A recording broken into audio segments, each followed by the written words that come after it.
And so, it begins. Dark were the skies and chill was the wind as the land was covered in a veil of malice. Across the hill did ride a dread army of the night, cloaked in mist and fog, prepared to rain down death and destruction upon the land. And the people did cry out for a savior, a noble soul to save them from their impending demise. Just as it seemed all was lost, in strode a mighty hero, clad in shivering metal from head to toe. Wielding a terrible broadsword, he did cleave his foes in two, smashing their ranks asunder with righteous fury. And when the day was done and the enemy strewn across the fields in pieces, the people did turn to the warrior and say, "We shall name this day in your honor. Speak unto us your wisdom." The warrior said one word that day: epic.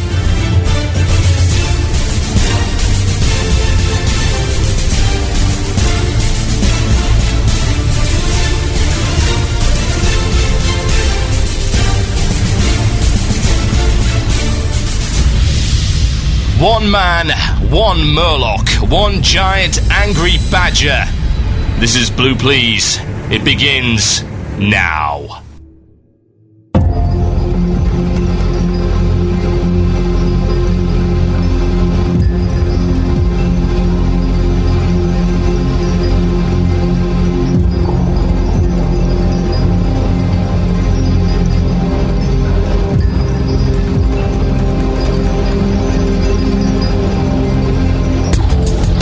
Yes, indeed, folks. Welcome to Blue Plz on WoW Radio with myself, TotalBiscuit. The date today is the 17th of April, 2009. It is 8 p.m. in the British Isles. It is 3 p.m. Eastern Standard Time, and it is other times in other places. And this is the one and only, as far as I'm concerned, at any rate, endgame show in the world ever. Because none of the other shows talk about it. Well, WoW Things Considered kind of does, and Casually Hardcore sort of does, if you can really talk. It's like, it's too hard, I'm really casual. Shall we do some endgame? Yes, let's do some endgame. Let's go run the Oculus, and we'll do it on heroic this time. Sorry, that was my best impression of Gnome Wise. Evidently, most of you do not know that he is in fact 2 feet tall. All of the stuff that we showed you on the camera from BlizzCon, all that kind of thing, not really him. Just the suit. Just a suit. What have we got coming up for you in the show today? Well, if you can't already guess, then you haven't been listening to this show for very long. We like to do the endgame stuff. Oh look, they just released like one of the biggest endgame patches known to man. So, what you're gonna hear? You're gonna hear about 1.5 hours of raid talk. Yes indeed, we're talking Ulduar the entire show. Mostly. Like about 90% of the show. Aside from a couple of things. Like, we have a special contest to announce. That's going to come on a little bit later on. I shall tell you about that. It is your chance to win a copy of the brand new book Arthas, the hardback edition. And that will be coming up a little bit later on. You'll find out how to do that just a little bit later on in the show. However, we do have a lot to get through, so we should probably get started. I must warn you that I appear to be suffering from a relapse of the stomach bug that had me under for 4 days starting on like Sunday of last week. So I'm rather dizzy at the moment, a little bit nauseous. So if I do collapse in the middle of the show and you hear a very large thud, then please call... Actually, no, they won't care. I suppose you could call an ambulance if you like. But, you know, I'm sure I'll be fine. If you hear some vomiting noises, then that'll be okay. I'll just put some music on and I'll be right back after that. Now, we don't have time to waste, so... Mail time!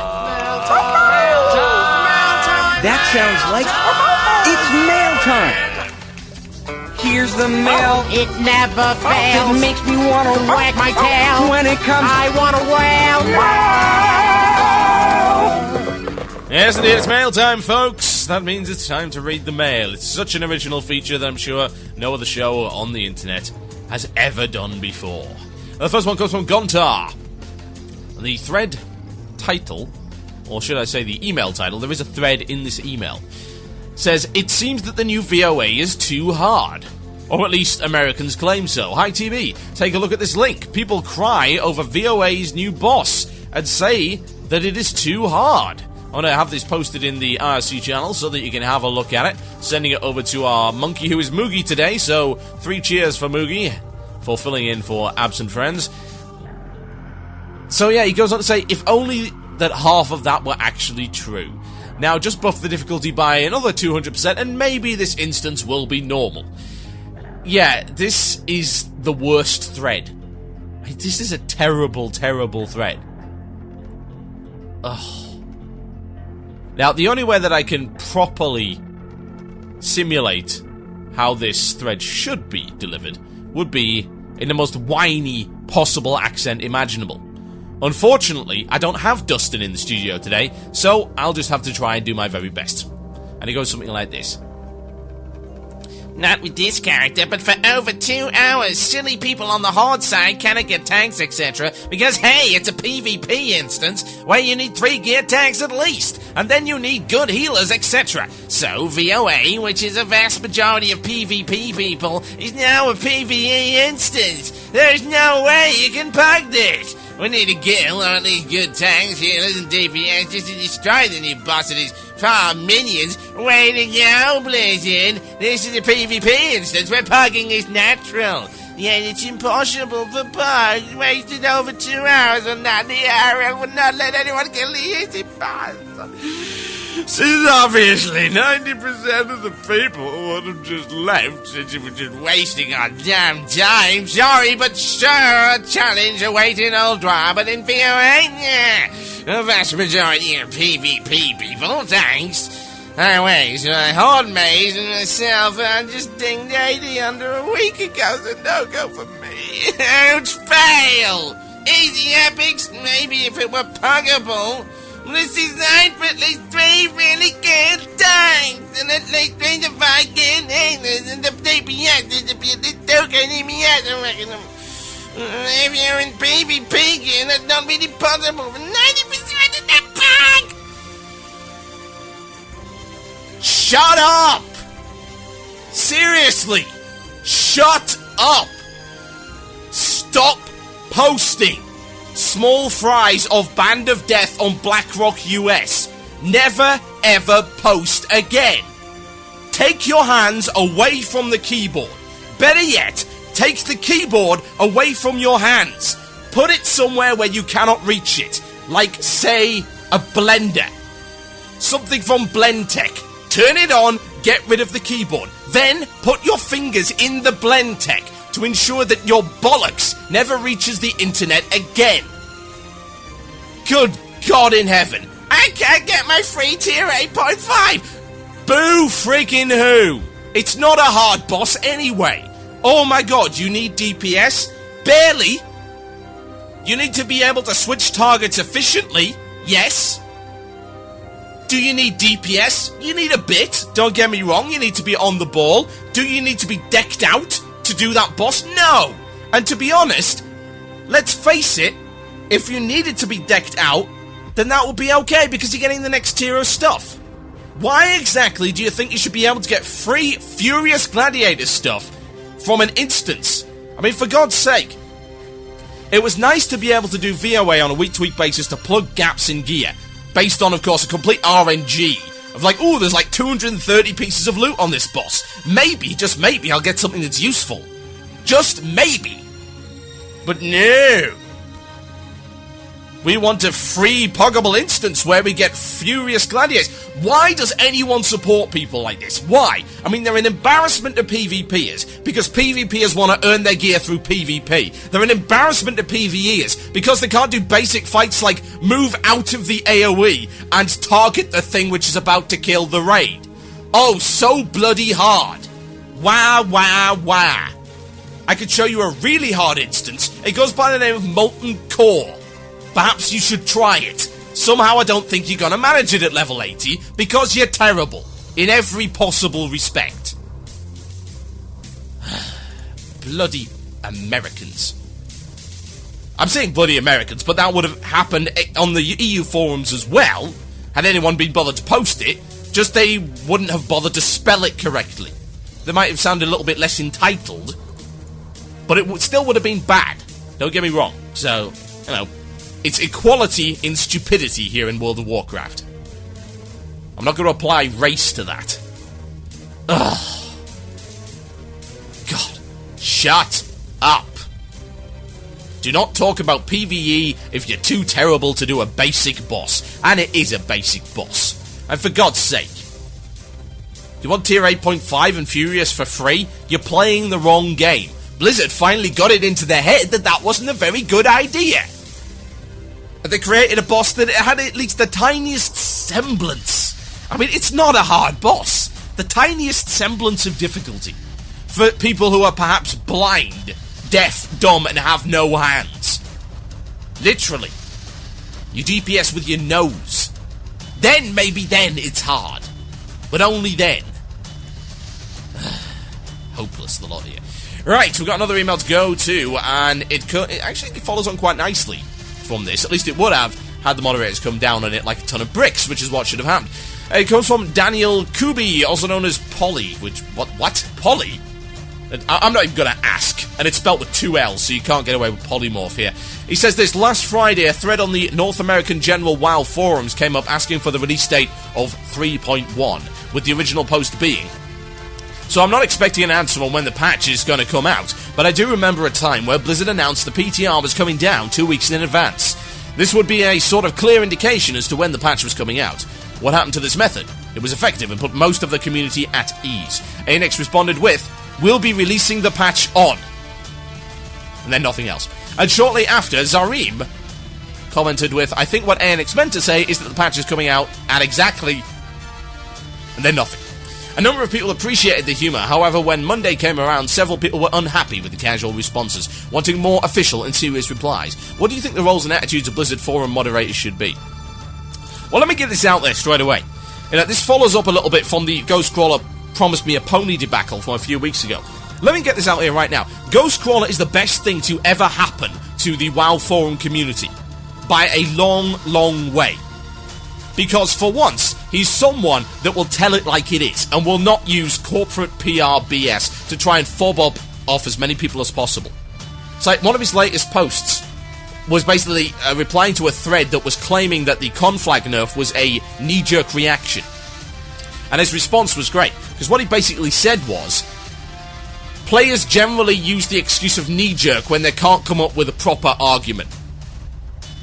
And suggesting that Blizzard doesn't thoroughly think through its decisions as regards to balance is pretty much ridiculous. And he went to go on and explain the process as comparison, say, to the DK and Holy Paladin nerfs that have been happening over time, over the last few months.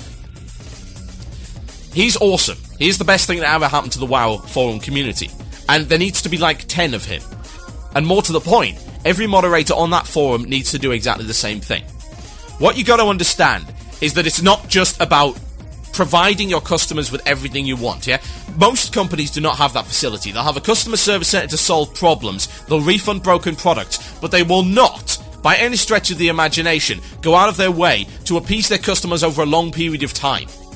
The initial period of appeasement consists of advertising and selling a product which works.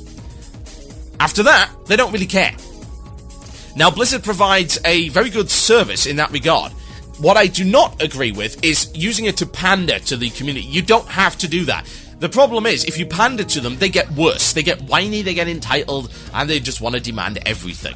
And they can't. They can't demand everything by any stretch of the imagination. They shouldn't be demanding everything by any stretch of the imagination. Seems pretty obvious to me. What has to happen, if anything, is that Blizzard does need to throw down. And I do mean it. They've got to throw down and just say, enough is enough. We are not tolerating this ridiculous behaviour anymore. You guys are a bunch of whiners. You guys don't come up with proper arguments. You guys fight amongst yourselves. Why the hell should we service you in any respect if you're going to do that? If you're going to whine, you're going to get smacked down by the forum moderators, by the CMs. They're going to put you in the ground. Because they are wittier than you, they're more intelligent than you, and they're most certainly, in the case of whiners, older and wiser than you are. If you want to be constructive, then be constructive. If you don't want to be constructive, stop posting. The signal-to-noise ratio on the WoW forums, both EU and US are both guilty of this, is appalling. It's horrendous. Why do you think the serious players, as in the players who are worth anything, read EJ and post on EJ? Why do you think that is? Because that forum actually enforces their rules. and has a strict set of rules to ensure that idiots don't get on there. And I'll be honest, I fell afoul of their rules, because I was an idiot. I didn't read all their rules. That is my fault. My problem. My responsibility. But as far as I'm concerned, Blizzard shouldn't be letting them get away with it either, because no, the forum is not part of your subscription. It's awesome, don't get me wrong. It's win. It's nice to have it. And certainly I don't agree with the whole advertising thing that's been going on there, not by a long shot. But then again, that's another story for another time, and I believe I may have already told it. But by no stretch of the imagination, the WoW forum's a good place to go now, particularly if you want constructive discussion, and that has got to change. And that's something that the player base can't change. It's nice, you know, I've got a very small core of people on the EU forums who will smack down posts like that, but it is not enough. We can't be everywhere at once, and we're not mandated to do it. We can't stop threads from being posted, and we certainly can't close, lock, or ban. That's something the moderators can do, and to be honest, the risk of humiliation, particularly when it's blue-tracked and posted all over the internet via Blue Tracker's MMO champion, everything to see, is a good deterrent to stop stupidity and reduce the signal-to-noise ratio on the forums, which means we can get more good discussion, we can have more interaction with the devs, because they're more willing to do so, because you guys aren't being a bunch of tards. Would be nice, wouldn't it? My name is TotalBiscuit, and you're listening to Blue Plz here on WoW Radio. When we come back, we'll be talking about the Flame Leviathan. Oh yes, the first encounter of Ulduar. It's going to get lots of coverage here on this show. We'll be right back after this one. This is by a band called Torture. It's called Sleigh Ride, some classic thrash. It's my friend Nick Huggett's band. Not only does he DJ on the metal station on Sirius XM satellite radio, but he also does a show called The Swag Show and a podcast called Gaming Nights. If you go to YouTube and check out The Swag Show, it's fantastic. Really good. Big fan of that. One of the few properly produced gaming shows that are actually, you know, good and worth watching. Come on, if I watch it, and you know how elitist I am, it must be good. I'll be right back after this, folks. Enjoy. Frosty, glad you're back! Me too, Frosty. Let's go for a sleigh ride.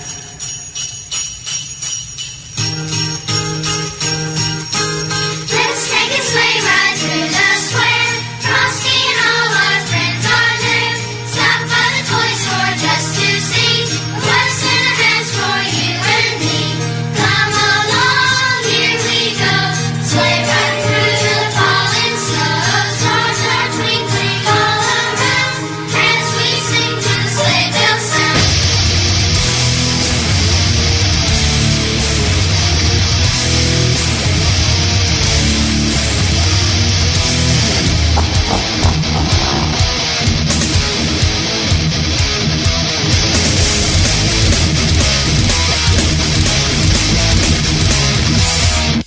Ho, ho, ho, my little children, why don't you come inside? I'd like to take you to a place beyond the mystified well. Imagine no more mom and dad, a life of candy canes. Upon the winter wonderland, across the icy blades. Ensidia, and yes, my friends, this is where the nightmare ends. It's time to open up all of the presents. Once again, it's fairy tale and lightning speed. No place for you to hide. 'Twas a night before my journey, with the children on my knee, to the twilight star of Bethlehem. As far as you can see, well, now if you've been a good child, then climb onto my sleigh. I'll soon be dashing through the snow to take you all away.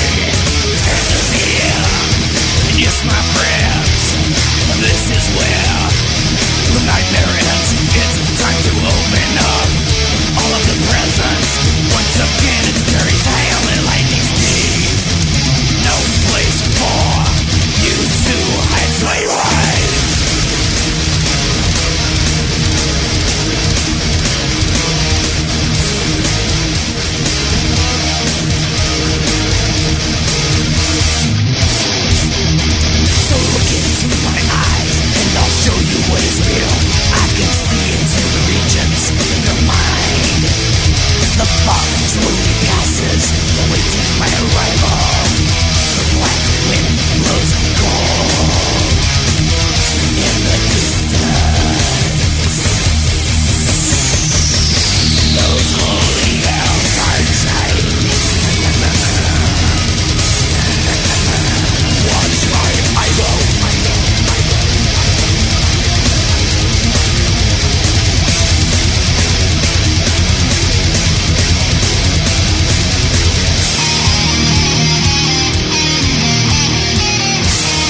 Now it's a very, very silent night. My legions far behind, including one more chapter. The story in my mind, well, my children have been tucked away. Stay with me up here till I find the ones I've overlooked and bring them back next year. And to fear. And yes, my friends, this is how your nightmare ends. It's time to open up all of my presents. Once again, it's a fairy tale and lightning speed. No place for you to hide from my flare.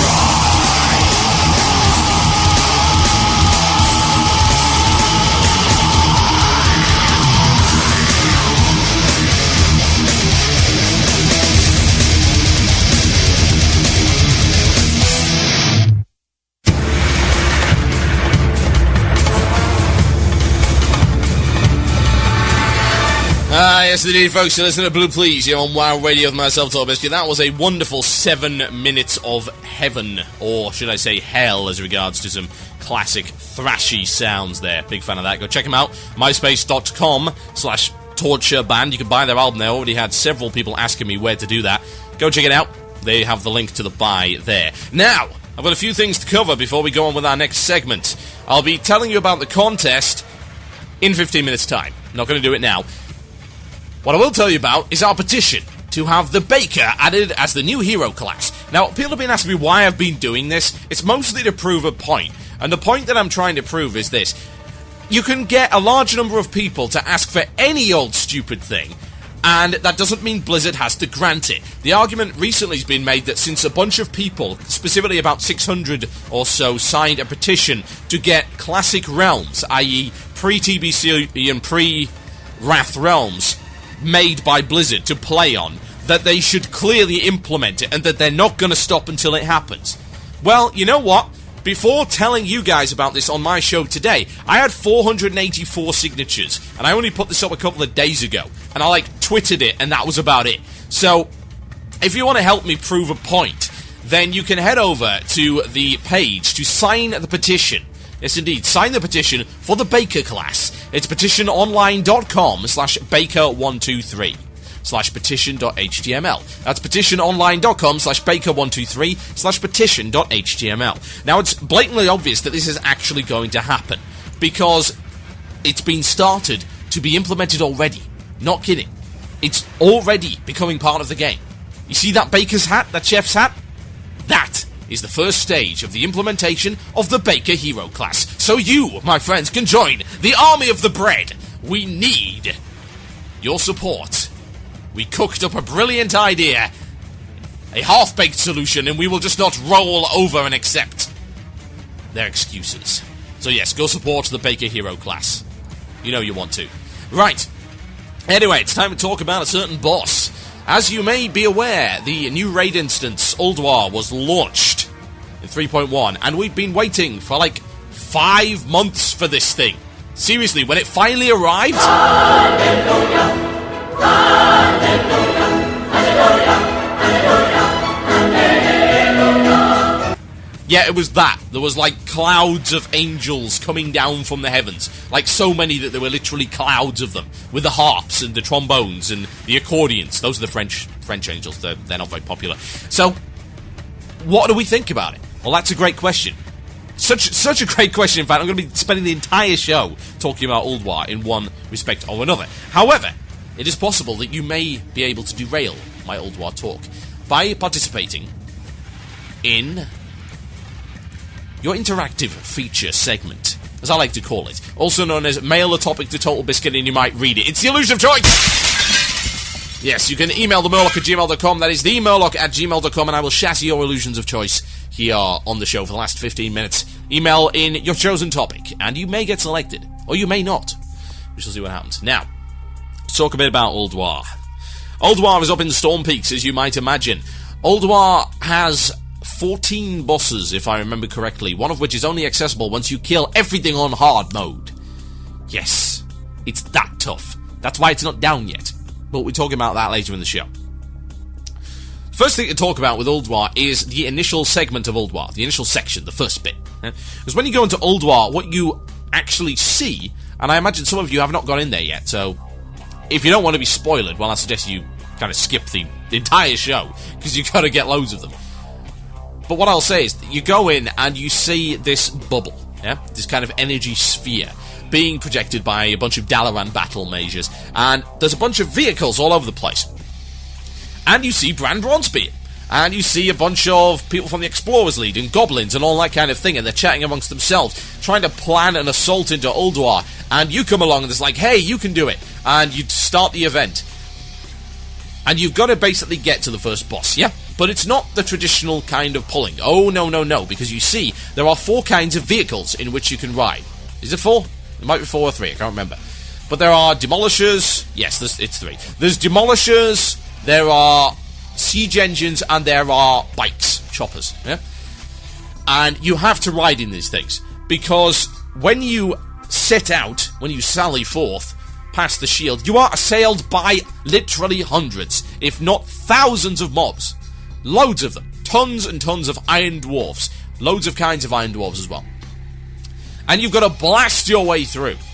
And it's at night, it's a moving, mobile assault. Now, each of these vehicles can do different things. The chopper, which is what I was riding, and what I will say, the best thing about this, is I can now ride my Murloc suit while on the chopper, and it won't disappear when I attack. Yes, I can do a raid encounter while in the Murloc suit, which has been my dream since AQ40. Since AQ40. And it never happened, but now finally it is. I'm getting a bit tearful here. Now, this chopper can do a couple of things. It can do a speed boost, which is like goes vroom vroom. It's awesome. Oh, it's win. And it's got a sonic horn, which does a conal damage effect, which you can spam and uses energy. You can also drop oil slick. Now, this is the kind of important thing. By dropping oil slick, you not only slow those who go through it, but the demolishers can ignite the oil slick and turn it on fire. And it burns, and it does tons of damage. It's pretty awesome. Now, the demolishers and the siege engines obviously have different roles. And some of these are multi-person vehicles. Some people are driving. I think is it with the siege engines? Yes, I believe it is. You get cannons on the siege engines. You also get battering rams. So the driver can use the battering ram, but your passenger uses the cannon. It's the first real, proper use of the siege engines. Whereas with, say, Wintergrasp, it's not really like that. It's like one person can drive and do all the damage, and you might be able to hop in the demolisher and do some DPS if you like, but you're non-essential. Whereas in Ulduar, you are absolutely essential when it comes to using these vehicles. Now, you blast through this, and there is like a couple of mini-bosses, and once you get through it, you encounter the big boss, which is the Flame Leviathan, and he engages you. Now, there's a lot to say about this fight, and there's a lot to like about this fight, because you know me. I've been a critic of the vehicle mechanic, certainly in PvE so far, and I think that this time they've really nailed it. And you want to know why? Well, I'll tell you why. This is not some arbitrary silliness, like, oh look, we're now riding on dragons in Phase 3 Malagos and all doing the same thing. It's refined, it's slick, it's streamlined, and it's to the point. Each vehicle has a different role. It is a mobile fight. Think a mixture of Burrow the Gorger. Actually, yeah, it's pretty much Burrow the Gorger. Burrow the Gorger in vehicles. So what he does is he locks onto someone. And bear in mind, in the meantime, he's got a soft enrage because he is firing tons of missiles at everybody. It's like, it's such an impressive fight to see. This tank rolls in and starts gouging missiles out at everybody. It's wonderful, and you're taking like 3k hits all the time. And that means it's got a soft enrage, so you can't muck about, because they're going to blow up your vehicles if you're not careful, and you can't get out of there until you either wipe or beat the boss. Now, he's supposed to chase the siege engines, but sometimes he'll chase the demolisher. He chases the siege engines around, he locks onto one, so obviously you have to kite it around. Now, he constantly gains speed, a la Burrow the Gorger. How do you remove that speed? Well, he drops some oil slicks in front of him, of course. So you got the choppers constantly crisscrossing all over the arena, dropping oil slicks down there. He gets slowed by the oil slicks, it removes some of his gathering speed debuff. You can also set the oil slicks on fire to do extra damage. All the meantime, people are pounding away at him with cannons and everything like that. And one of the best, coolest things about this fight is that you can throw your raid members from the demolishers, you can fire them out of the catapult. And you have to do this. You fire them out of the catapult on top of the Flame Leviathan. Yes, you can go on top of a moving boss. It's like Shadow of the Colossus in here. And you can blow up its defensive turrets and get access to its kind of mainframe and do damage to the mainframe. Once the mainframe is down, you can nuke the crap out of it until it goes up again, and you rinse and repeat. It feels so right. It is a constantly mobile fight. It is not finicky and annoying like Malagos. Phase 3, finicky, annoying, pointless, horrible. It's like you all stack up, you can't see anything, it's just irritating. It's like, let's cast these little things. No, this time everyone is moving, everyone is mobile, because the entire fight is mobile. You're all over the arena. You've got the bikes zipping around, dropping the oil slick. You've got the demolishers flanking around, you've got the siege engines going around the side, firing with their cannons. And all the while, this massive great tank in the middle is blasting everything. It's awesome. It is just absolutely stellar. I don't believe they pulled it off, but they did. They came through. Not only that, of course, but there are not 1, not 2, but 3, not 4 optional hard modes. Yes, indeed. You can leave up some orbital defense batteries, which you will see around the arena. These are linked to towers, which you do in the first initial pulls of trash. You can blow up towers in order to activate hard modes. Now, this is genius, because not only is it hard mode, it rewards better players by shortening the amount of time they have to do with the trash pulls. Now, here's how it works. You got 4 towers, and these towers are like spewing out enemies, yeah? Now, you can blow up these towers, and you have to plow through a bunch of enemies and mini-bosses in order to do that. If you are good, and you can do the fight with, like, all 4 orbital towers up, which will make the fight infinitesimally harder, don't get me wrong, way more challenging. And apparently every tower you leave up, it drops better loot. So it's like scalable hard mode. If you don't blow these towers up, you can steam straight through the middle and get through the trash really quickly. There was an initial complaint in my guild, it's like, oh, this is probably going to get really old after a few attempts. It's like, yeah, you're right. But we don't have to do all of this. We don't. We can ignore the towers. As in, if we're good enough, we don't have to do the trash anymore. At least the vast majority of the trash. We can just plow through in a couple of minutes and get it done. Not only that, but we get better loot as a reward. It's perfect. That's ideal. That's the best hard mode. It's a perfect implementation of hard modes. Up until now, it seems like it's been so arbitrary. But in this case, I think the Flame Leviathan is a pattern for future hard modes. It's perfect. It rewards your raid for being awesome in several ways and on multiple levels. It saves you time. It makes sure you don't get so bored with the trash. It makes the fights more challenging. And it gives you better loot. Win-win on all fronts there. I'm shocked, actually. I'm shocked at how well they managed to do it. Now, some people will, of course, complain that Flame Leviathan is too easy. And, yes, without any towers, Flame Leviathan is pretty easy. If you don't down them in a couple of attempts, or unless you're in some horrible pug that has no idea what they're doing, then you're very, very silly. What can I say? But you can scale it. Now, there's another thing I really like about this fight as well. It gives you the opportunity to play different roles. So you can mix it up. You can vary it. You can vary what you do. Healing is a non-factor. So it lets the healers, of course, do some damage for a change. It lets people who are not usually mobile, who are standing around firing, be mobile. You know what? One of the best things I like about this, and this really has nothing to do about it, it's just kind of me gushing on how good this fight actually is the fact that the choppers, yeah, you're driving around in these choppers, and you have a sidecar, just like you would with a Mechaniers chopper and the Hog and stuff like that. And it actually plays a role. And what role does it play? Well, once you jump up on the Flame Leviathan, you can't stay up there for too long. You've got to come down. Once you come down, you are vulnerable to being killed by the missiles. Like, the missiles do about 3k to the vehicles, but they do more like 20, 30k to anyone on the ground, so they're pretty much going to kill you. Now, the choppers can race around and grab the guys. Literally, they can run past and they can jump in the chopper to save themselves from dying. So it's yet another role. It's like, it's a rescue role.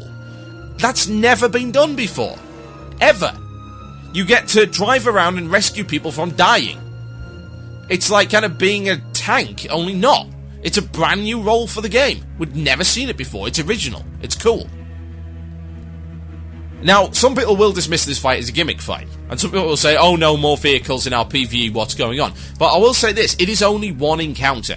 and it is done very well. It's no Oculus, and it's certainly no Malagos Phase 3. This is vehicles done right. This is vehicles done better than Strand of the Ancients. This is vehicles done better than Wintergrasp.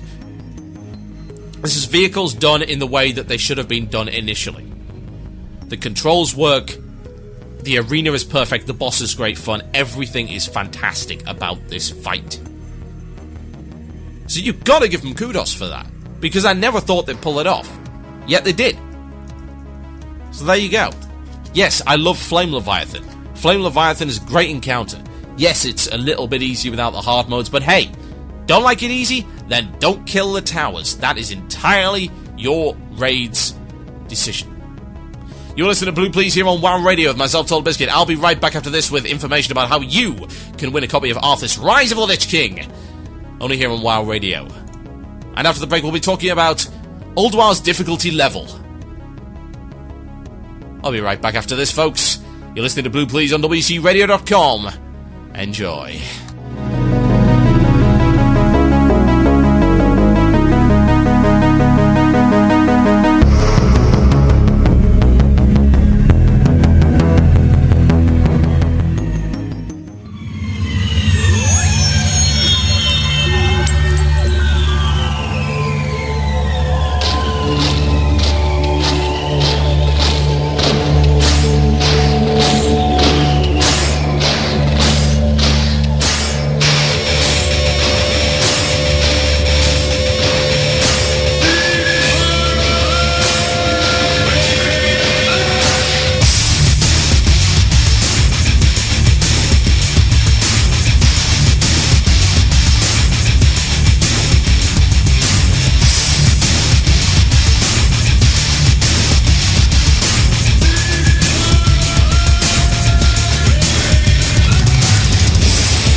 Yes, indeed, folks. You listen to Blue Plz here on WoW Radio with myself, TotalBiscuit. Welcome back to the show. Of course, you didn't go anywhere, so there's no point in ever saying that. Now, I've got a chance for you to win some fantastic prizes today. Donated kindly by Blizzard, we've got 5 copies, I believe, of the hardback version of Arthas Rise of the Lich King, which is not out yet, but will be quite soon. So, I'm giving you the opportunity to win a copy of that particular book. Now, what you're going to have to do is this. We're calling... Well, yes, I suppose we are calling it that. We're calling the contest Rewrite the Lore. What you have to do is this. This is a bit of a creative one. We're making it a little bit more interesting than your average contest. And it has a very special prize attached to it. Besides the book. Oh, yes. I'll tell you about that in just a moment. What you have to do is this. In order for your chance to win a copy of this particular book, you have to do the following. Take a momentous event in Warcraft history. Anywhere from Warcraft 1 all the way through to World of Warcraft. And you have to rewrite it in a suitably ridiculous fashion. So what do I mean? Well, you could say, write a parody, whereby you replace Arthas with Jabba the Hutt. Alternatively, you could just completely ruin the entire lore once and for all. I want to see the funny stuff. I want to see what you can do with some comedy, some satire, and some parody on the World of Warcraft lore. And the best, or perhaps in some cases the worst, will win a copy of Arthas Rise of the Lich King. But not only that. Oh no, because I'm throwing in a very special prize as well. The 5 winners will not only get that, they will also receive the opportunity to have their pieces of fan fiction, their rewritten lore, turned into adapted radio plays and produced by the WoW Radio staff and aired on WoW Radio. So yes, you get to have your work be created into a real radio play, radio skit, comedy work, whichever you prefer. Oh yes. So we're going to be doing that for you. So yes, if you wish to win, then you have to do this. You email TotalBiscuit@WCURadio.com. That is TotalBiscuit@WCURadio.com. And the subject title is Rewriting the Lore. And write up your original fiction. Now the contest is going to close in a couple of weeks, so you've got a little bit of time. There will be an official date for closing posted on the front page of WCURadio.com momentarily. By momentarily, I mean as soon as Blizzard confirms it for us. So yes, if you wish to win, then by all means enter the Rewrite the Lore contest only on WCURadio.com. Right, we're done with that, so let's get on with the show. Now, one of the main concerns that I particularly had with this content patch was quite simply thus. Is Ulduar going to be challenging enough to keep people playing? It's a great question. And the answer is quite simply, probably. At least from what I've seen so far. Now let me tell you a little bit about how our guild's been progressing. I must say that we have suffered. We have suffered a lot due to this 5-month dearth of content. Doing knacks and stuff like that, oh god. I mean, we've had raid attendance problems, we've had drama, we've had people getting in each other's faces about things, we've had stupid mistakes. It's just been like the guild has suffered and got rusty as a result of doing this kind of thing. It's like you're an Olympic runner, right? And instead of doing runs for 5 years, all you do is do the occasional jog down to the nearest KFC and then eat a large bucket of chicken. Do that for 5 years, and then go try and run an Olympic race and see how well you do. That's the problem. You can't keep in shape. You can't keep focused by doing content that can be face-rolled. So what happens? We go in, and we get our asses handed to us on a silver platter, with a note that says, "Thank you, come again. Next time, bring some skills." So yeah, we're getting back on the bandwagon, slowly but surely. But unfortunately, it's going to take a little bit of time, and I think a lot of guilds are suffering that as well. However, what we have found so far is that the Ulduar content, we have killed 2 bosses. We have killed Flame Leviathan, which hopefully everyone's killed by now. We also killed Razor Scale pre-nerf, I might add. They actually hotfix nerfed it. We killed Razor Scale on the first night when his enrage was really unforgiving, so I'm kind of happy about that. It took quite a bit of effort. It took about 2 hours worth of tries, but yes, we killed him in a very well executed attempt. Then we went on to XT002 Deconstructor, which is the funniest boss. It has the best samples. He's got this amazing childlike voice. It's so funny. And he's... whole kind of modus operandi is that he treats the raid as toys, and it's like, new toys for me? It's wonderful. And then every time he breaks it, he gets very upset. He kills someone, it's like, I think I broke it! It's wonderful. We laughed so hard. We wiped the first time because we were too busy laughing. When we started the pull, we got the voice and everyone was just breaking up on Ven. And then we wiped. And it was like, oh god. Right, okay, try again. XT002 is... I would call that fight almost perfect. I think there's only one possible BS situation in that entire encounter. I'm not going to spoil it too much for you, because I want you guys to experience it for yourselves if you haven't already. But what I will say is this is going to be a serious block in the way of your average everyday face-rolling pug. And that's a good thing. That is a good thing. He guards the doors to kind of the inside area of Ulduar. You know, here's the kind of map. You've got 4 bosses outside of Ulduar in a sort of courtyard area, and then you've got everything inside of Ulduar. That's where the real stuff goes down. And XT002 is guarding the door. You cannot get through until you kill XT002. And that is entirely reasonable. He's a hard fight. He requires very good DPS. He has a pretty strict but not entirely unfair enrage timer. He also has a hard mode which looks nigh on impossible. I mean, it's ridiculous. It's going to be fun to attempt it when we're ready, that's for sure. I'm going to enjoy that very much. He requires good raid positioning. He requires good raid response time. He requires solid AoE and ad control. He's good. He is a very well-designed encounter.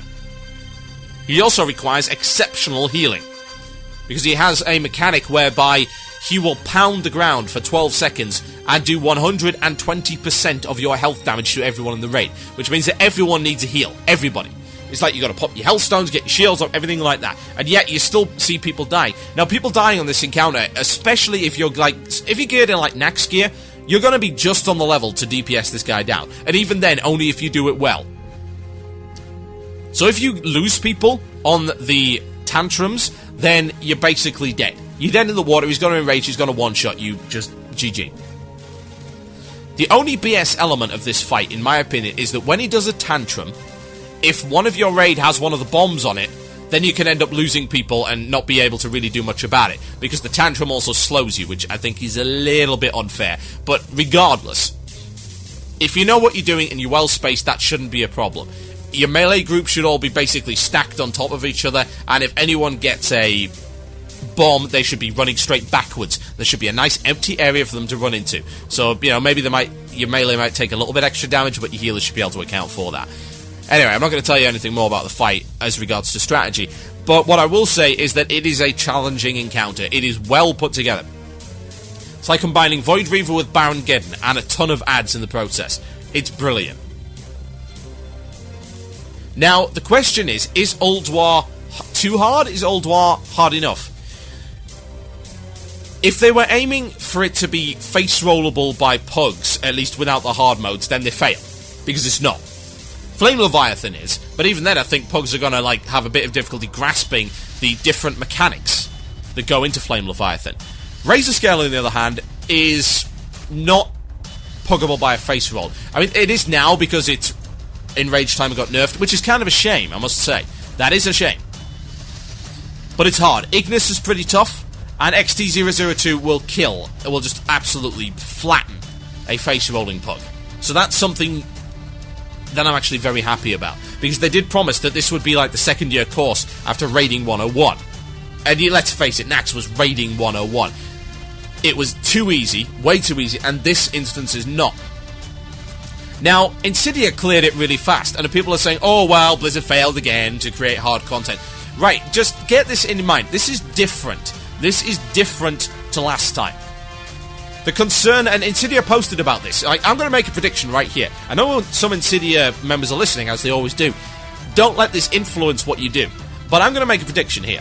I'm going to make a prediction that Ensidia are not going to post calling out Blizzard for making a easy instance this time around. This is what they did. They posted last time regarding the Nax content. It's like, we cleared all of the content in 3 days, and they posted why that concerned them. It wasn't because they cleared it, it's because they reckoned everyone else would also clear it. And people mocked them. There were some shows on this very station that mocked them for that opinion. This show was not one of them, I might add. But there were some shows that did that. And look, it turned out they were absolutely 110% spot on. Yes, the content was too easy. Yes, the average guild rolled through it in a week and a bit. And yes, even the awful guild rolled through it in a month. It was pugged on all fronts. And the only hard encounters were ones that could be killed in 6 minutes. It was appalling. They were absolutely on the money there. I don't think they're going to post that again. And there's several reasons for that.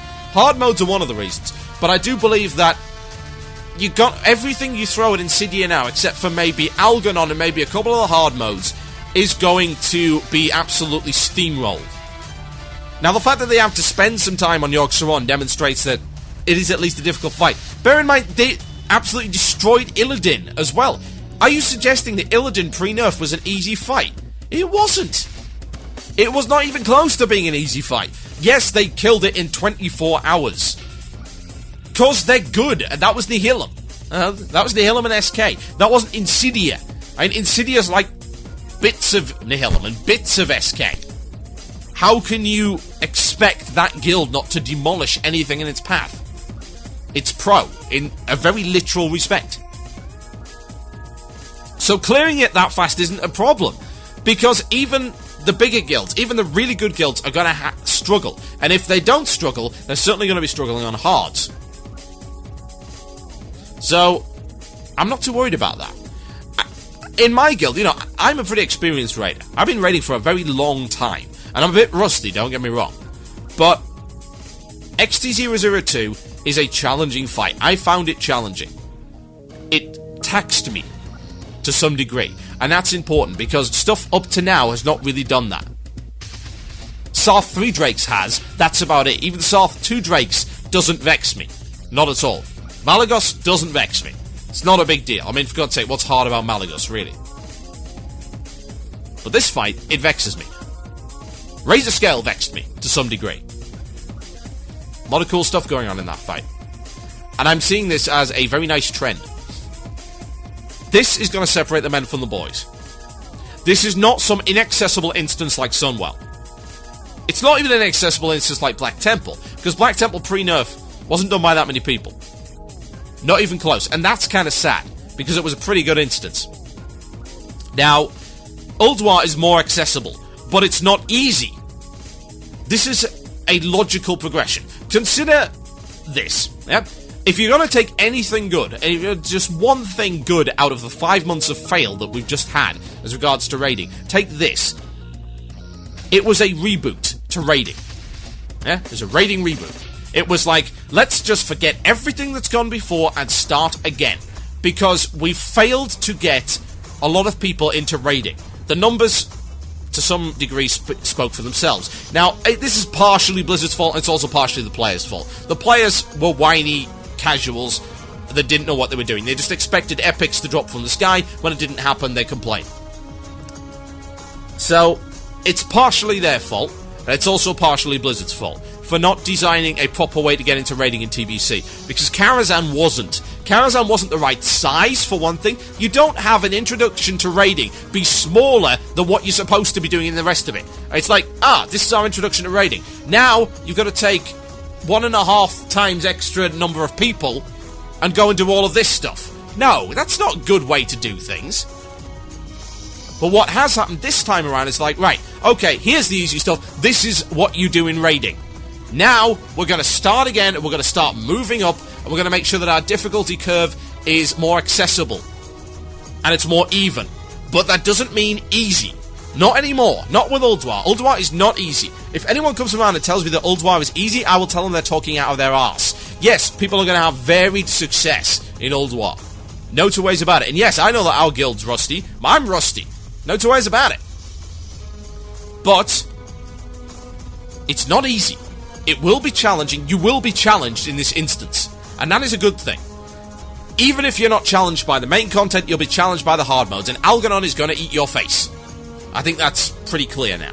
Blizzard have promised it, and I'm sure they will deliver. Because so far, Ulduar is just stellar. Everything about it that I've seen so far is wonderful. It's everything I hoped it would be. So yeah. More gushing about Ulduar after the break, when we'll be talking about the World First of Yogg-Saron, and what exactly World Firsts really constitute anymore, if at all. My name is TotalBiscuit, and you listen to Blue Plz here on WoW Radio. WCRadio.com. I'll be right back after this. Enjoy.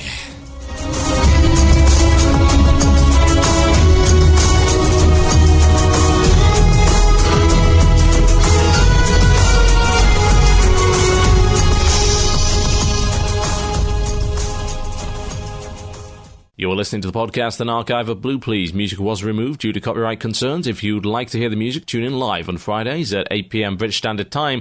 That is 3 p.m. EST on WCRadio.com.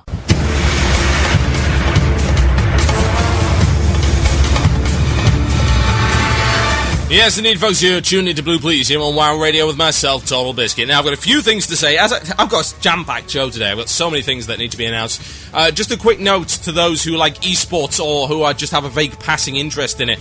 The Emperor, yes, indeed, he's the most old school of broadcasters when it comes to WoW Radio. He was around before even me, and that's saying something. He is on his way to broadcast tonight, yes, indeed. He's going to be broadcasting tonight. His Friday night free-for-all will be on, I believe, at 9 p.m. EST, and he invites all to come and join him. And indeed, the community can get involved by playing games, and he will broadcast those games. It'll be Warcraft 3 tonight, so if you want to turn up for that, by all means, 9 p.m. EST is the time to be there in the IRC channel, irc.mmo, irc.com, #pound WoW Radio, or click the chat button on the top of our screen on WCRadio.com. Now, the other thing, before I go into this next topic, is I'm trying to put a book together, right? It's going to be like a parody book. It's going to be like raiding for kids, yeah? It's going to be like baby's first raid book, yeah? Because those of you who have played Fallout 3 will know that the kind of stat selection screen at the start is like a baby book with like E is for energy and stuff like that. I'm going to try and do that, but I'm going to try and do it with raiding. I'm going to try and actually get this produced. I'm going to put some money down and do an initial, buy an initial run of these books, get them like spiral bound, like nice, shiny and everything, and try and put it out. And it's going to be 26 pages of like, A is for ads, yeah? And it's going to have like a little phrase underneath it. And then on the other side, it's going to have some cartoony kind of satirical sort of picture with like a happy sun and stuff like that. And yet there's one guy at the back being dismembered by a bunch of ads. It's going to be WoW-based, but not, World of Warcraft, because, you know what, I don't like being sued, but it will absolutely be WoW-based. If you think about looking for group comic, it'll be kind of like that. It's blatantly WoW-based, it's just like the Guild is blatantly WoW-based, but it's not actually World of Warcraft. But anyway, I'm going to need some help with that, because while I can put down the money, and I can also write the jokes, I'm not so good with drawing. So, if you think you can contribute to this with a kind of Fallout-style drawing, or just cartoony Munchkin-style drawing for this book, then by all means, email me some samples at the murloc@gmail.com. That is the murloc@gmail.com. I'll be posting a list of the alphabet sometime this week on my Twitter feed, as well as on my show blog, which can be found on WCRadio.com, and you click on the Blue Plz show button, and you will see it there. And if you think you can pick up any one of those and do a good drawing, then by all means, you will get credit. And hey, if we sell a lot, then you might get some payment as well. Won't that be awesome? Now, time to get along with this particular topic, and as you're well aware, I would imagine by this point, Ensidia got the world first. Yes, they got the world first on the Yogg-Saron, which quite frankly does sound like an active yogurt. Let's face it, Yogg-Saron is a very silly name for a boss. I can't take it seriously. It's like you might as well have picked Crunch Corner. Now, oh no, it is the Crunch Corner. This one's got the biscuit ads in it. Oh god, it tastes like toffee in pain. I'm sorry, the yogurt boss, not very intimidating. Like, I am the god of madness and evil, and I sound like fromage frais. No, not intimidated, not scared in the slightest. So, they got the world first, and did anyone expect otherwise? I mean, really? But interestingly enough, they blasted through the instance, and this is what a lot of the guilds did, were racing for this world first. They blasted through the instance and didn't do the hard modes. They did the hard mode on one of the bosses, which didn't take them longer than doing it on anything else, which I believe was, I can't remember, was the Iron Council? I think it's the Iron Council, where you leave the Storm guy until last. That's his hard mode. Which reminds me, of something that happened in AQ40. Yes, that would be the Bug Trio, which is exactly the same mechanic. But they killed Yogg-Saron with all 4 watches. And I'm not entirely sure of the mechanics, because they're still a little bit unclear. There is a video now that's been released by Legacy, if you want to check that out. Legacy from our server, Masrigo. I believe they got the world second in EU, which is pretty awesome. They have a video up on warcraftmovies.com, which you can check out. Go have a look for it. It should be pretty popular, I would imagine. Shows some very impressive visuals in the Yogg-Saron encounter. But they all blasted through, and they all did it with 4 watches, which is apparently the easiest way to do it. Now, of course, they haven't actually cleared the instance. A lot of people said, oh, Ensidia cleared the instance. No, they didn't. Nobody's cleared the instance yet. There is one boss left in there that is supposed to be, and this is a quote from the Blues, it's supposed to be the final boss. No one's finished the instance. Algernon is the final boss, and Algernon will hurt you. He will hurt you in ways you have never been hurt before. At least that is what they're claiming. It's a pretty cool idea. But here's the thing. World Firsts been a little bit sort of in flux lately. I mean, World First never really mattered when Nax and everything was launched, because, hey, everyone's killed Nax anyway. And all of the stuff was killed in 3 days, so who cares? And yes, it was killed very fast this time as well, and the World Firsts were gotten. However, it brings a whole new dimension to the idea of World Firsts being less valid, because now it's like, oh, well, you only get a World First if you've done this, and you've done this and this. Well, in my opinion, I'll be honest here, the only World First that really matters, and, you know, I'm not going to knock Ensidia for doing it. You know, they pulled it off, as they always do, they pulled it out of the bag, coming back from a somewhat disadvantaged position, particularly with Magtheridon's instance servers crashing all of the time, and they pulled it off. That's great. They're awesome. We know that. They're a great guild. They're the best. Now, as far as I'm concerned, though, the only World First that really matters is Algernon. It is the only one. Because they've said very specifically that it is the only boss in there that is tuned to be hard. And there is no optional get out. There's no get out of jail free card with this one. It is hard. It's like, this is a boss of the level that you would expect from a hard old school instance. And hopefully a boss that works. So far, it seems there's been not too many bugs in Ulduar. There's a bug with Ignis, as far as I'm aware, but Yogg-Saron, I don't think was a buggy encounter. I haven't heard anything. If someone would like to correct me that's actually killed Yogg-Saron, then by all means, drop an email to me at themurloc@gmail.com, and I will, of course, retract that statement. But from what I've heard, Yogg-Saron was not a buggy encounter, and we should praise Blizzard for managing that. It's like, yes, they can internally test again. Hallelujah. Hallelujah. Yes, I told them they had to do it, and eventually they finally got around to doing it. It's wonderful. They've created an encounter that's not a rooster block. Yes, a rooster block because it's bugged as opposed to being difficult. A block. Yeah, can't say that on air. Don't want to say that on air. Doesn't sound very nice. There's children listening, damn it. Can't say that on air either. Oh well, never mind. So as far as I'm concerned, Algernon is the only real World First that we should be concerned with. But having said that, can you really not expect people to get just a little bit excited about the World First Yogg-Saron kill? Of course, you can expect people to get excited about that. Because the way that Blizzard has now designed it is that Algernon is not going to get killed until a bare minimum of next week. Yeah? It's got to reset on Tuesday and Wednesday in order to do that. And even then, to get access to Algernon, you've got to beat everything on hard mode. Everything. And I'll be honest here, I think they're going to have a little trouble. Well, at least on some of the stuff anyway. I know a lot of the hard modes were beaten. Like, Flame Leviathan's hard mode was beaten, and Hodia's hard mode, stuff like that. That was beaten on the PTR, but some of it I'm pretty sure was not. And absolutely, Yogg-Saron's hard mode wasn't beaten on the PTR, because it was never up. So I expect them to run into a situation where they're going to be having to put in a little bit more effort this time around. And yes, it was a phenomenal effort to do what they did, but to be honest, if I know Ensidia, they're looking forward to it. If I know any hardcore guild, they're looking forward to that challenge. They're looking forward to having something that is catered to them and them alone. Again. It's like having Sunwell back. It's like having those challenging raid encounters back. That is a good thing.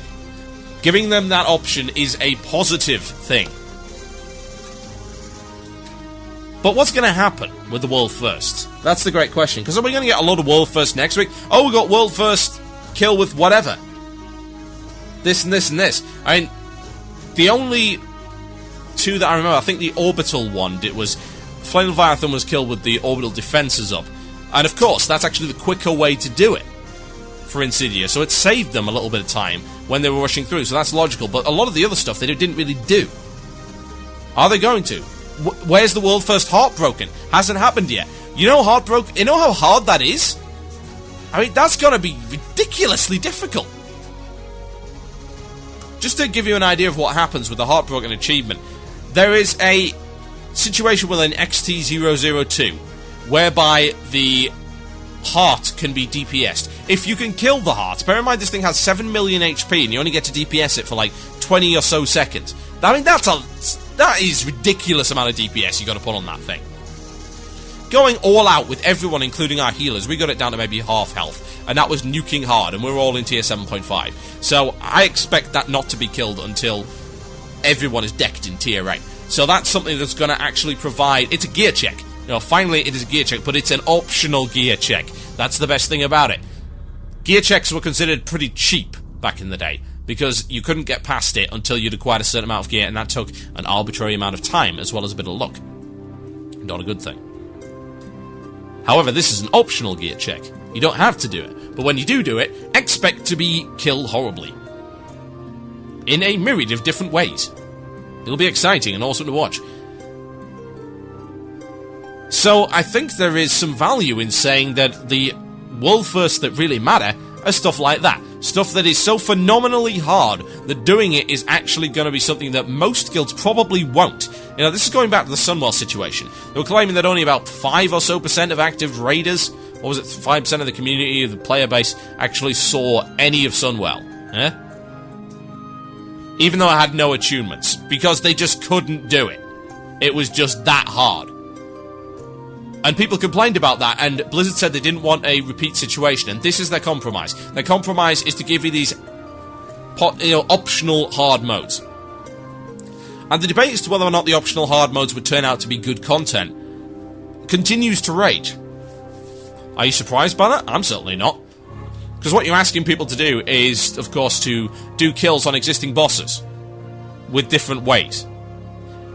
Now, why I think this is better in Ulduar is because now that everything's been cleared, except for Algernon, of course, in the first week, we know that they're going to have to repeat because they only got, I believe, one fragment of that legendary mace. So, you know, there's wanting to get the first mace, that's also a big deal. Admittedly, that's mostly RNG, because the fragments drop 100% off Yogg-Saron, but don't guarantee a drop anywhere else. So, it's going to be RNG as to who gets the first Mallet of the Kings. But it's still going to be something that people are going to be looking at and looking forward to. It's like getting the first Atiesh. It's like getting the first Sulfaris. It's like getting the first Thunder Fury. Like getting the first Warglaive. Wouldn't really say about that bow in Sunwell, because most people didn't even know it existed. I've never seen it, for God's sake. I've never even seen a single person on my server using that weapon. At any point. And I'm not just talking about post-TBC, I'm talking about in TBC. So it's going to take them a while to do that. So you might as well give them some options while doing it. I think the term farm status at this point is going to become almost obsolete, and that's an interesting thing. Because unless you have cleared absolutely everything, every single hard mode, you can do them all on a week-to-week basis, then you're not going to be on farm status. So in reality, Ulduar is not going to be on farm, in my opinion, for at least a month. Bare minimum a month. And that's probably like Ensidia, Legacy, maybe a couple of the good US guilds, and that'll be it. Most people are never, ever going to have this instance on farm. Is that a good situation? Yes, absolutely. Because the important thing, and I've said it time and again, and I will continue to say it until I'm blue in the face, is this. That people have things to do, and people always have a goal in front of them that is attainable. Or is at least within sight. Doesn't have to be attainable. If they suck, they shouldn't be able to achieve it. Because otherwise it's not an achievement at all. That in itself is obvious, one would think. But having this in front of you, and also mixing it up, because beforehand, yes, doing instances on a week-to-week basis was fun to get the loot. Wouldn't it be nice? Wouldn't it be nice to do instances on a week-to-week basis and have them change. Well, you know what? This is a good step in the right direction for that. This is one way of doing that. You have the instances change because you start doing optional hard modes. So it mixes it up, it keeps the variety in there, keeps the challenge in there. It never gets too boring. Assuming, of course, your guild follows that. If you don't do the hard modes, well, of course, that's up to you. But I think you'll be missing out. Because while getting loot is nice, I feel that banging my head against an encounter for a couple of hours because it's hard, and not because it's buggy, or not because it's a stupid gear check, or does arbitrary, mandatory, ridiculous stuff that kills the entire raid for no apparent reason. That I like to do. I'm a big fan of that. I will happily pay my repair bills, I will happily pay my consumables to continue to wipe on good stuff. And when we finally overcome it, it'll be all the sweeter, and the loot will be worth all that much more. My name is TotalBiscuit, you're listening to Blue Plz here on WoW Radio. When we get back after the break, we'll be doing the illusion of choice, and the shout-outs, and then wrapping up the show. Enjoy.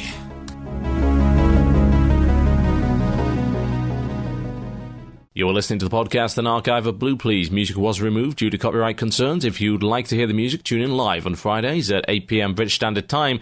That is 3 p.m. EST on WCRadio.com. Let's face it, everywhere you go, you see adverts for Ventrilo server providers. With so many to choose from, how do you make the decision about which is right for you and your guild? To help you with the decision, we brought in WoW Radio's very own bleeding-edge hardcore raiders to show you which provider the world's top players trust. Loot the stupid car hound! No. Tank it over there. You're setting the raid on fire. Someone pulled ads, guys! Oh, for God's sakes! Heal the tank! Heal the tank! Hey, guys, it's okay to DI the tank, right? Why are you smiting and not healing? Is that a halibut? Are you DPSing with a halibut? Leave George alone! You'll hurt his feelings! You named that halibut? Guys, I think we're wiping. What gave you that idea? Well, we're all standing in the graveyard arguing. UGT Ventrilo servers, the only choice for the elite of the elite. Hi, I'm TotalBiscuit, the best and sexiest mage on the planet. When you're like me, you don't have downtime between raids and promotional photo shoots. That's why I use UGT Ventrilo servers. I don't have to get my hands dirty trying to fix a broken server because it was never broken to begin with.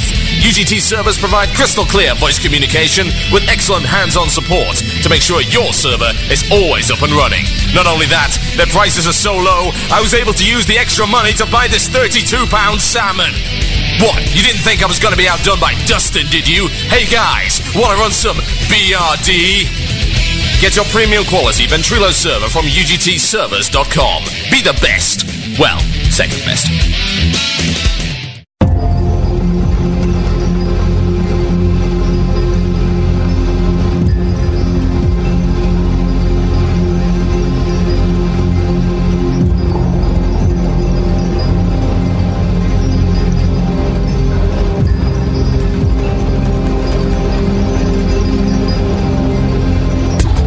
Yes, indeed, folks, you tune in to Blue Plz here on WoW Radio with myself, TotalBiscuit, and my God, we are running very short on time today. So I'm going to do the illusion of choice. Where's me glass button?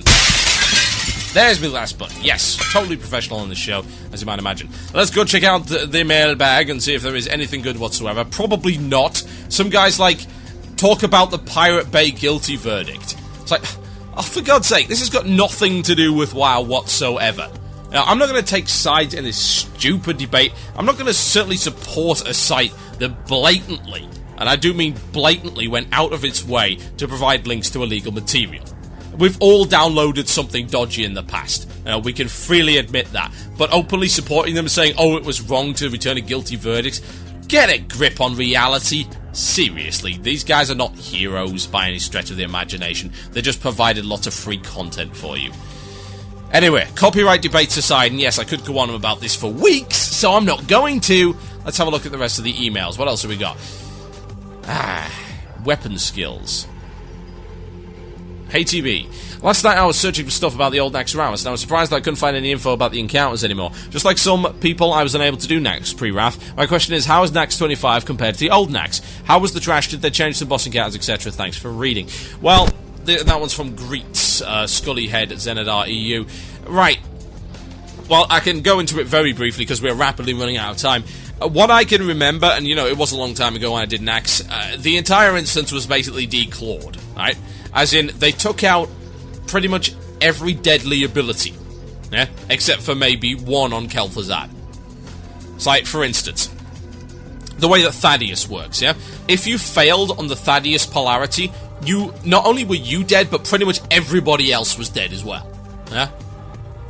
And his enraged timer was pretty ridiculous, as I recall. Even with the 40... Bear in mind, this is 40 people stacking up the damage. Yeah? It was hideous, the amount of DPS you had to put into that guy. It was strict. Another one, Hygen, yeah? You know you fail on the Hygen dance? You want to know what happens on the Hygen dance in Nax 40?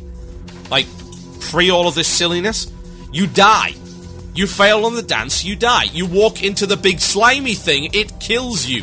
Why would this surprise you in any respect? Oh, well, it would surprise you if you'd done the nasty declawed version, whereby you stand in it, oh, you just take some damage. It's like, for God's sake. Raiding for dummies. They need to read my children's guide to raiding, I tell you. Now, that's basically the instance in a nutshell. The trash wasn't really harder as such, to be honest. But what it was... no, actually, no. It was just... I don't even have anything to say about it, man. I can't remember the trash. I recall the trash vaguely being relatively challenging, but it's the bosses that really matter. The trash hasn't really been changed. None of the abilities of the trash have really been changed. I think there's a little bit less of it, particularly down in the military wing when you're approaching Vesuvius. And Vesuvius, of course, in 10-man was pretty much completely changed. The mind control's been changed around, and there's a few other things, like, for instance, Grand Widow Fairlina required you to mind control, yeah? It actually required you to the use of mind control, and quite a lot of it, but that has been changed. So that's no longer the case. It's like, the basic rundown of it, yeah, just to kind of break it down to its very base element, and what they were aiming to do is they took a instance that was the peak of its game at the time, and turned it into a playground for nubs. Yeah?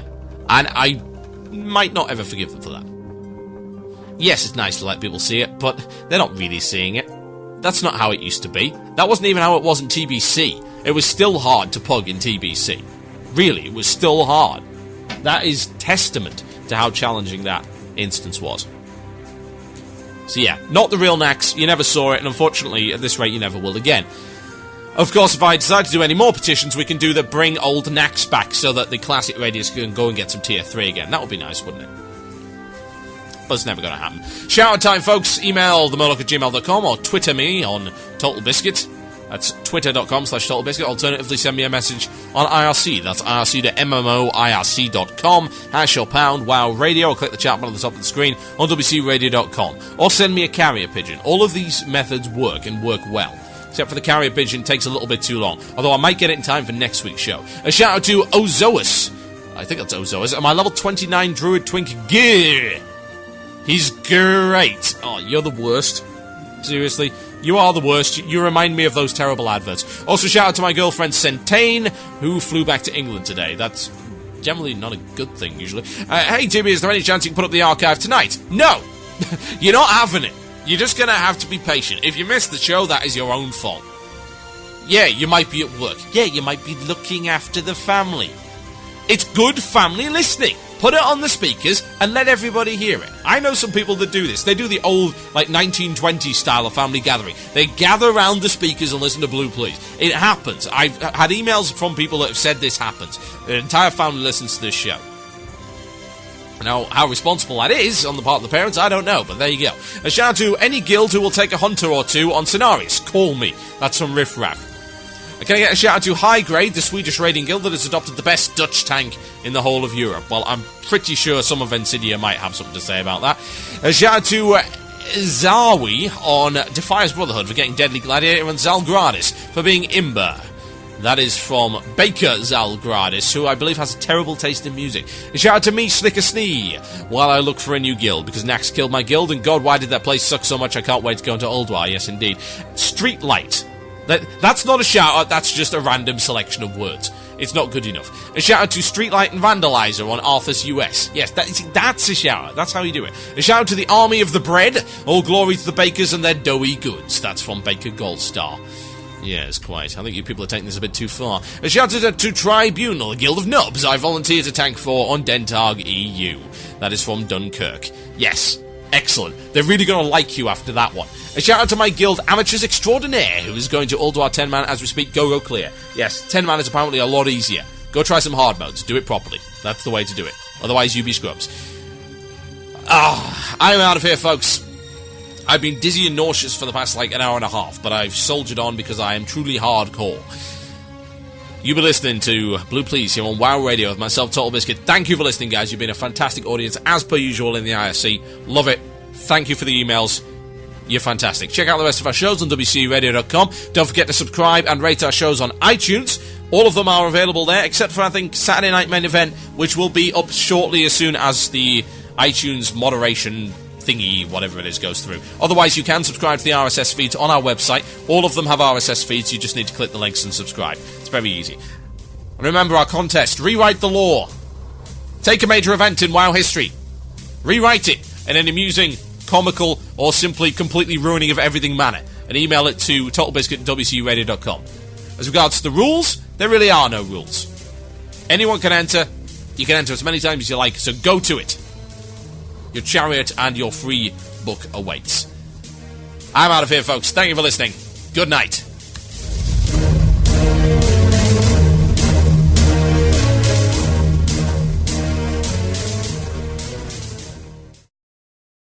You have been listening to the podcast and archive of Blue Plz, a show that airs exclusively on WCRadio.com on Fridays at 8 p.m. British Standard Time. That's 3 p.m. EST. You can check out our archives on our website at WCRadio.com and subscribe to our RSS feeds. Don't forget to rate and review us using iTunes, and if you wish to leave constructive criticism, that is always appreciated. Head over to WCRadio.com/forum and post in the threads there. Thank you for listening.